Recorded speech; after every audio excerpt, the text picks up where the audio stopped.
Bom dia a todos. Antes de tudo, quero agradecer o convite do Instituto Legislativo Paulista, e em especial na pessoa do Dr. Maurílio Maldonado. Ótimo.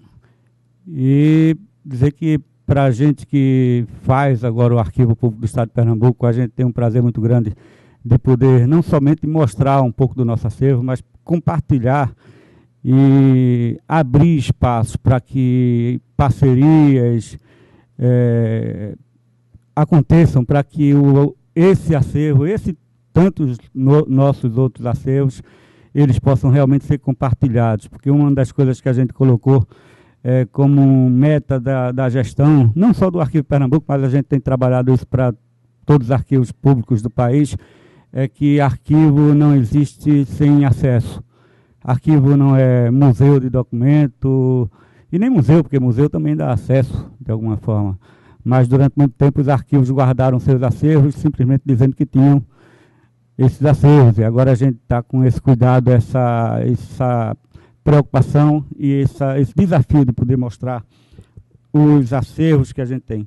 E esse em especial, que é o acervo do DOPS, ele para a gente representa muita coisa.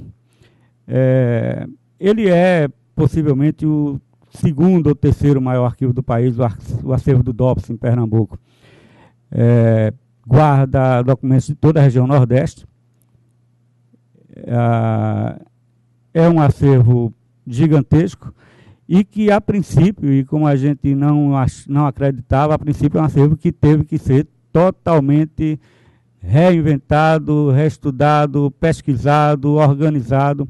Foi um acervo que passou quase 2 décadas, quase que fechado, com acesso muito restrito, mas quando a gente começou a trabalhá-lo, a gente viu o desafio que era trabalhar esse acervo. Os arquivos da Delegacia de Ordem Política e Social, sobre a guarda do Arquivo Público do Estado, eles constituem uma fonte preciosa para o estudo da história recente do país, focando as práticas policiais de enquadramento daqueles que se colocavam contrários à ordem estabelecida, sendo alvos da repressão política e administrativa. O acervo, ele compõe o acervo cerca de 56 mil prontuários, sendo cerca de 26 mil prontuários individuais e 27 mil prontuários funcionais, além de 125 mil fichas. Ele cobre um período, na realidade, que vai de 1926 a 1991. Nos prontuários funcionais, temos uma gama bastante variada de documentos vinculados a sindicatos, integralismo, comunismo, nazismo, jornais da época, partidos políticos, blocos carnavalescos, propaganda política, religião, igreja, entre outros. Diferente do que se pensava, o acervo da DOPS, da qual a gente tinha essa guarda desde 89, não estava devidamente organizado, acondicionado e nem disponível em toda a sua extensão. Eu vou mostrar daqui a pouco algumas fotos do trabalho, de quando a gente começou os trabalhos, e quando a gente começou a olhar, a gente viu que era bem complicado. Tinha muito prontuário misturado, muito prontuário desaparecido, tinha prontuário com ficha, sem ficha, ficha sem prontuário, e a gente só veio observar isso de 2009 para cá, quando a gente começou a fazer parte do Memórias Reveladas. Seguindo o mesmo arranjo, desde sua entrega pela Secretaria de Segurança Pública e acondicionado nos mesmos e antigos arquivos de aço, os milhares de documentos, inclusive de outros suportes, como bolsas, carteiras, bandeiras, moedas, medalhas, mostravam sua fragilidade e a dificuldade no quesito acesso. Era comum encontrar fichas sem prontuários e prontuários sem fichas. Tínhamos 2 listagens e nenhuma das duas representavam efetivamente o que a gente tinha dentro dos arquivos. Nós encontramos uma listagem ainda datilografada, rabiscada a lápis, a caneta, no fundo de uma gaveta enferrujada, no fundo de um arquivo de aço, e descobrimos posteriormente que essa listagem era a listagem mais real do que a gente tinha. Depois disso, eu procurei a Comissão de Anistia para ver alguns dos nada constas que eu tinha passado para ela. A gente sempre recebe da Comissão de Anistia pedido de procura, de busca de acervos, tal, de prontuários de pessoas que deram entrada na Comissão de Anistia. E quando não encontra, dá um nada consta, manda para lá. E depois que eu encontrei essa listagem velha, rasurada, rabiscada, eu consegui encontrar 3 prontuários de pessoas que eu mandei para a comissão da anistia dizendo que esse cara nunca tinha sido preso, pelo menos não tinha registro, e ele tinha sido preso e um deles tinha sido torturado e tudo mais. Então é um acervo que a gente teve que fazer um trabalho muito sério nele de 2009 para cá.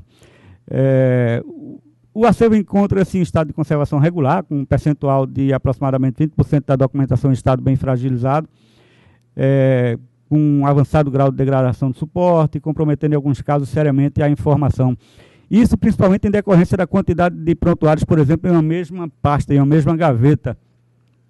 Tinha gaveta que você quase não abria, e quando abria, se puxasse um prontuário, vinham uns 10 junto dele. Como parte para a metodologia para o tratamento de conservação, começamos com a identificação do processo e o preenchimento de uma ficha diagnóstico com a finalidade de coletar dados para uma avaliação sobre o estado geral da extensa massa documental e de adoção do sistema de acondicionamento mais adequado a cada caso. Em seguida, procedemos às etapas de higienização, descrição, digitalização, indexação e, finalmente, o acondicionamento individual. Eu tenho conversado, sempre que a gente fala sobre isso, que é o seguinte: o acervo do DOPS, como ele fazia parte de uma rede, ele nunca é um prontuário por si só. Ele sempre tem relação com outros órgãos da repressão, com outras instituições, com as instituições onde, por exemplo, o prontuariado trabalhava, tal. E é difícil, é impossível você trabalhar esse acervo sem fazer uma relação de pesquisa com outros fundos. Por exemplo, nós estamos conseguindo ver muita coisa juntando o acervo do DOPS com o acervo do IML, que também está sob a nossa guarda, com o acervo do Conselho Penitenciário, que é um acervo gigantesco e ninguém nunca considerou esse acervo como tão importante, e ele é fundamental para a gente descobrir muitas coisas. Por exemplo, o cara foi um preso político e não há registro de prontuário da prisão dessa pessoa. Mas aí, quando a gente vai no arquivo do Conselho Penitenciário, a gente descobre que houve um pedido de habeas corpus, houve um pedido para que ele fosse levado para um hospital, para uma clínica, e são acervos vinculados ao DOPS, que a gente está levando muito em consideração no trabalho de pesquisa do acervo da DOPS. A principal meta para trabalhar efetivamente a questão da preservação e do acesso do DOPS era implantar um plano de digitalização que compreendesse as seguintes etapas: levantamento inicial da documentação, catalogação e identificação, preparação dos documentos para a digitalização, edição das imagens, controle de qualidade, backup, criação de formulário utilizando 8 chaves de indexação. São poucas chaves, mas são as necessárias para que a gente possa criar um banco de dados. Gravação das imagens do servidor, o banco de imagens, basicamente elaborar um instrumento de pesquisa, baseado principalmente na Dobrade, manual do procedimento e uso do acervo e o acondicionamento do acervo. Isso tudo começou principalmente a partir do Memórias Reveladas, que foi um projeto implementado pelo Arquivo Nacional. No começo dele, 9 arquivos fizeram parte, acho que foram 9, né, Lauro? 9 arquivos fizeram parte da primeira fase do Memórias Reveladas. Infelizmente, foi um projeto mal pensado. Foi um projeto que, por exemplo, o Memórias Reveladas, ele tinha a primeira etapa dele de 8 meses. Ninguém trabalha um acervo de 56 mil prontuários e 125 mil fichas em 8 meses. Isso é um projeto para, no mínimo, 3 anos, para você fazer um trabalho sério de digitalização, porque não é somente digitalização, mas indexação, descrição, todo desse acervo. O Memórias Reveladas é um grande projeto, é um grande trabalho, foi pensado de forma que funcionasse, mas ele deixou muito a desejar pela concepção de como ele foi produzido. Depois da primeira etapa, não surgiram as outras etapas, e o Arquivo de Pernambuco, ele não conseguiu, por exemplo, nessa primeira fase, realizar nem 20% do trabalho em decorrência da situação do acervo e da dimensão desse acervo. Continuamos fazendo, continuamos com o mesmo trabalho, mas com projetos nossos e com o nosso próprio pessoal. Fora isso, também aprovamos um projeto junto à Fundação de Patrimônio Histórico e Artístico de Pernambuco, de catalogação e exposição do acervo iconográfico da DOPS. Ele contempla cerca de 600 itens documentais que estavam mal acondicionados em prontuários e que vão de fotografias, jornais, cartazes e outros objetos. É importante salientar que o acervo do DOPS é mais ou menos aquilo que eu tinha falado. Ele tem uma relação muito própria e próxima com outros conjuntos documentais que são essenciais na busca de informações sobre o período do regime militar no Brasil, como o caso dos acervos da Casa de Detenção do Recife. A Casa de Detenção ela ganhava para o DOPS na questão tortura de 1000-0. A situação era bem complicada na Casa de Detenção do Recife, e ela vai de um período desde o Estado Novo até pós-ditadura militar. E é um acervo também riquíssimo. Muitos nomes como Gregório Bezerra, Francisco Julião e outros foram, de alguma forma, foram levados para a Casa de Detenção no Recife. E esse acervo, inclusive, é o único acervo tombado em Pernambuco. É o acervo da Casa de Detenção do Recife. Do Instituto de Medicina Legal, Instituto de Polícia Técnica, Presídio de Itamaracá. Conseguimos recentemente, o pessoal que está criando agora o Memorial da Democracia conseguiu esse acervo e está repassando para a gente. É um acervo também muito bom do presídio da ilha de Itamaracá. O governador Miguel Arraes, inclusive, quando foi deposto, foi colocado na ilha de Itamaracá. E outros documentos, como os documentos vinculados ao Conselho Penitenciário. Estamos licitando agora a contratação de uma empresa para a digitalização e colocação em banco de dados de todos esses acervos em conjunto. É um projeto que a gente espera concluir em 1 ano e meio, e uma empresa para que faça esse trabalho de uma vez. Com a entrada em vigor, a partir de 16 de maio de 2012, da Lei 12527, a Lei da Informação, que assegura o direito de acesso à informação a todos os cidadãos de maneira igualitária, e considerando que o acesso a informações pessoais contidas em conjuntos documentais necessários à recuperação de relevantes fatos históricos são considerados de acesso irrestrito, o Arquivo Público do Estado formou uma comissão de análise de documentos com informações pessoais, a exemplo do Arquivo Nacional, no sentido de regulamentar e promover o amplo acesso a esse tipo de documento. É válido salientar que a gente já estava dando acesso aos prontuários individuais e funcionais já há algum tempo. Mas ainda existia aquele medo de que, não é exatamente medo, mas aquela coisa de que prontuários individuais são documentos pessoais e documentos pessoais teriam o sigilo garantido. E tem o sigilo garantido por até 100 anos. Nesse caso, como é um documento do Estado, que tem um relevante, que é considerado fato histórico, ainda por cima, que, de certo modo, tem uma relação muito própria com a questão dos direitos humanos. Então, esses arquivos pessoais eles estão sendo liberados, estão sendo dado acesso. O Arquivo Público também, Jordão Merenciano, ele tem atuado no sentido não só de favorecer simplesmente o acesso à pesquisa. Reconhecemos na nossa missão institucional a obrigação de contribuir para a plenitude dos direitos à informação e, consequentemente, dos direitos individuais e sociais que estão implícitos no conhecimento. Dessa forma, já se colocou à disposição da Comissão Estadual da Verdade e da Memória da Secretaria Estadual de Direitos Humanos para a promoção ampla e geral do acesso à informação contida em seus acervos. O processo já foi iniciado com a entrega de prontuários em suporte digital e em papel de documentos sobre a nossa guarda. Nós estamos, em conjunto com a Comissão da Verdade, realizando reuniões e encontros no sentido de favorecer. A comissão já passou, a princípio, alguns nomes de que ela vai trabalhar no começo, e nós já digitalizamos o que não estava digitalizado ainda, e já passamos para eles. E estamos reunindo ainda mais informações e fazendo pesquisa nesses acervos, para passar para a Comissão da Verdade de forma a subsidiar e facilitar o trabalho da Comissão Estadual. Até o momento a Comissão Nacional não começou a aparecer ainda por lá, mas a Comissão Estadual já começou a trabalhar e a gente já está dando esse suporte. Assim como o Paulo Abrão falou ontem com muita propriedade, nós reconhecemos hoje a nossa luta como uma continuação de uma mesma luta. A luta pela anistia, pela redemocratização, pelas diretas, pelo voto, pelo direito à memória e principalmente pelo direito à verdade. Eu confesso a vocês que entrei no Arquivo Público do Estado em 2007.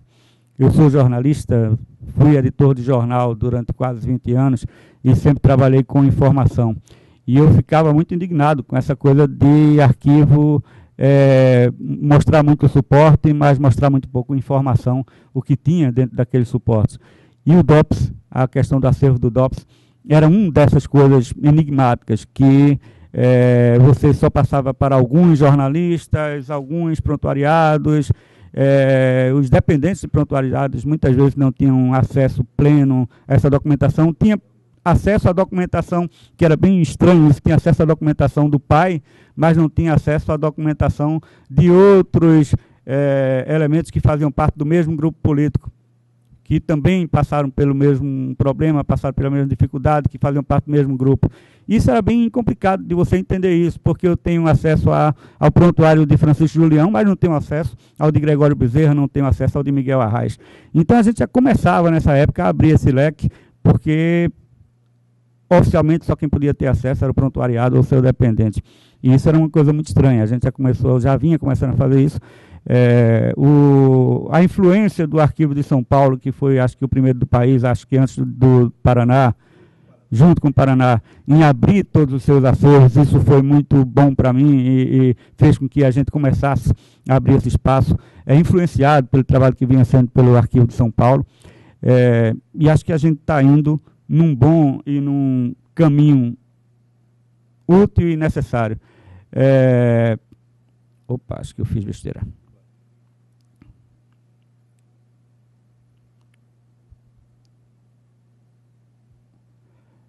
Aqui tem algumas fotos de como a gente encontrou o acervo.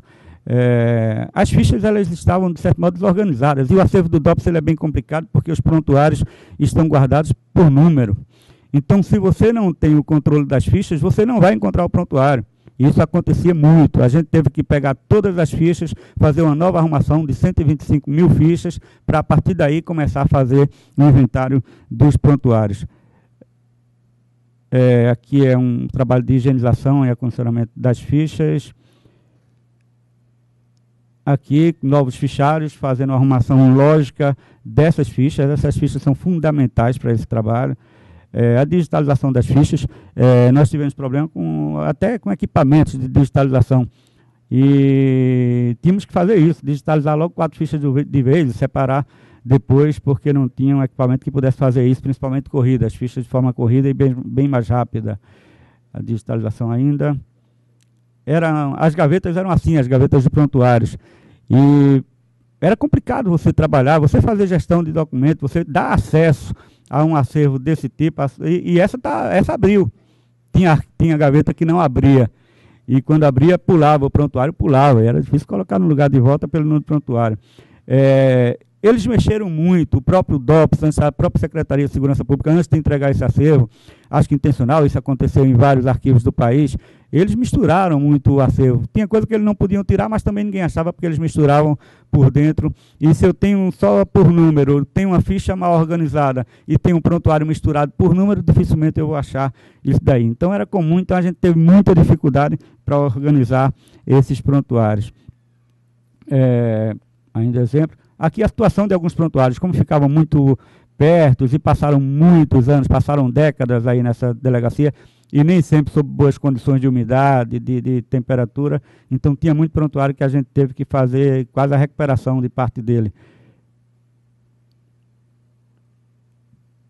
Aqui o trabalho de conservação e restauração de prontuários que realmente eram relevantes, trabalho de preenchimento de ficha diagnóstico. Todo prontuário hoje tem uma ficha diagnóstico mostrando quem era, de que ele foi acusado, se ficou preso, de que grupo político participava. Então essas fichas foram digitalizadas e são com essas fichas que a gente trabalha, principalmente banco de dados.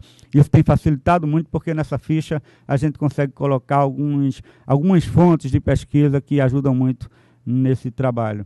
Aqui a fabricação de envelopes novos para acondicionar. E outra coisa que eu fiz e achava que era extremamente necessário.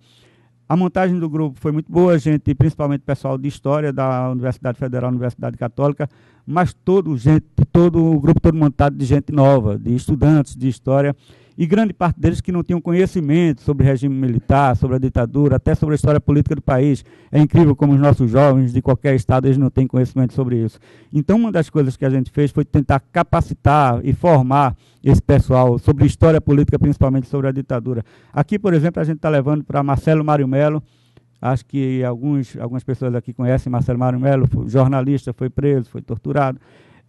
Atua hoje na Fundação Joaquim Nabuco de Pesquisas Sociais, Marcelo dando palestra e dando uma oficina sobre história política. Aqui o pessoal participando de uma das sessões de julgamento da Comissão de Anistia no Recife. Esse pessoal foi para o Rio de Janeiro, tal, participar de eventos, de seminários no Arquivo Nacional sobre ditadura, sobre o mundo dos trabalhadores e seus arquivos, tal. cursos de capacitação em conservação, também conservação. E é isso, é mais ou menos isso, até para mostrar mais ou menos. Isso é simplesmente para mostrar o que é esse acervo. É um acervo que a gente considera que ele ainda está todo virgem. A gente só está trabalhando hoje com os pedidos de acesso, mas esse é um acervo que tem que ser pesquisado pela instituição, tem que ser pesquisado pelo Arquivo de São Paulo, pelo Arquivo do Paraná, por qualquer outro arquivo que tenha esse acesso, para poder dar acesso amplo, geral e restrito a essas informações. Não é um acervo que a gente vai funcionar como um protocolo de arquivo, simplesmente alguém chega, pede alguma coisa, a gente vai lá, se achar, entrega. É um acervo que a gente tem que pesquisar, que a gente tem que saber o que é que tem que buscar dados para poder entregar. Eu estava dizendo hoje ao doutor Jair, bem rapidinho, por exemplo, eu fui procurado por um senhor chamado Oscar Correia, e ele tinha sido expulso da Polícia Militar 6 meses depois que entrou, e há 20 anos atrás, há 20 e poucos anos atrás, mais, não lembro agora a data, e ele jurava, ele tinha certeza que era por causa de alguma coisa vinculada com a ditadura, só que ele nunca foi militante de esquerda, mas ele tinha feito filosofia na Universidade Federal e tinha feito parte do DA de filosofia, mas ele jurava que não era nada, aliás, ele jurava não, ele sabia que não tinha vinculação nenhuma com a esquerda. E ele foi procurar, eu procurei o prontuário dele, não tinha nada com o nome dele, deu nada consta e tal. E ele voltou umas 2 vezes, doutor Pedro, eu tenho alguma vinculação com isso, tem gente atrás de mim até hoje, eu saio, fica o pessoal ainda me investigando e tal. Eu digo, não, rapaz, isso aconteceu e tal, mas era difícil. Mas aí eu anotei uma série de informações sobre a vida dele e fui atrás. E de repente eu consegui, num prontuário do DA de filosofia, um nome, somente o nome de um Oscar Correia. O nome dele era Oscar Correia com I, e tinha um Oscar Correia, só Oscar Correia, não tinha mais sobrenome, com E e acento e acentuado, mas existia um Correia. E vi que esse cara pertencia ao Serviço Social contra o Mucambo. Fui lá no prontuário do Serviço Social contra o Mucambo, que era uma antiga Coab lá, serviço de casas populares e tal. E no Serviço Social tinha um prontuário, tinha uma parte muito grande do Oscar Correia. E ele tinha feito filosofia, tinha participado do DA de filosofia da Universidade Federal e tinha ido a Cuba. Pronto, o nosso colega Oscar Correia, ele foi expulso da polícia, segundo ele, perseguido, porque confundiram ele com Oscar Correia, que militou 13 anos antes dele. E eu disse, só tem uma forma de você conseguir isso, através das suas informações dentro da Polícia Militar. Mas ninguém consegue, tal. Consegue com um amigo, conversa com um amigo para ver se pega. E ele foi lá e conseguiu achar a sindicância, expulsando ele da Polícia Militar como militante ou seja, e está aí o processo dele de anistia, lá na Comissão da Anistia funcionando, e se Deus quiser, ele vai conseguir. Então, é mais ou menos isso. O acervo do DOPS, ele nem começa e termina dentro dos prontuários da DOPS.